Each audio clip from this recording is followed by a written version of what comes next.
தென்னிந்திய சினிமா கிட்ட இருந்து பாலிவுட் கத்துக்க வேண்டியது நிறைய இருக்கு. பாலிவுட்டை பட்டுன்னு அடிச்சு பேசி சலசலப்பை ஏற்படுத்தியிருக்காரு நடிகை காஜல் அகர்வால். சல்மான் கான் பற்றியும் பாலிவுட் கலாச்சாரம் பற்றியும் காஜல் சொன்னது என்ன, வாங்க பார்க்கலாம்.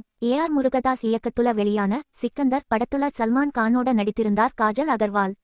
சல்மான் கான் தன்னோட சிறுவயது கிரஷ்னு சொன்ன காஜல், அதே மூச்சுல என்னை அதிக நேரம் படப்பிடிப்புல காக்க வைத்த ஒரே நடிகர் சல்மான் கான் தான். ஹீரோ எங்கேன்னு கேட்டா மதியம் அல்லது மாலையில தான் செட்டுக்கே வருவாரு. நான் சும்மா இருக்காம ஜிம்முக்கு ஒர்க்அவுட் பண்ண போயிடுவேன் அப்படின்னு வெளிப்படையா பேசிருக்காங்க. தென்னிந்திய திரையுலகில் நேரம் தவறாமைக்கு அதிக முக்கியத்துவம் தர்றாங்க. ஆனா பாலிவுட்ல அப்படி இல்லைன்னு காஜல் ஓபனா சொன்னது சல்மான் கான் ரசிகர்களை செம கடுப்பாக்கியிருக்கு.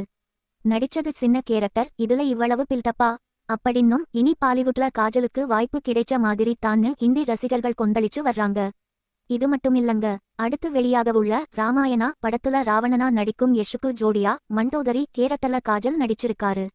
காஜல் அகர்வால் போன்ற அழகான மனைவி இருக்கும்போது ராவணன் ஏன் சீதையான சாய் பல்லவியை கடத்த போறாரு? சோஷியல் மீடியால புதுசா ஒரு விவாதம் கிளம்பியிருக்கு. காஜல் அகர்வால் சொன்ன இந்த டைம்பங்கச்சுவாலிட்டி கருத்தை பத்தி நீங்க என்ன நினைக்கிறீங்க?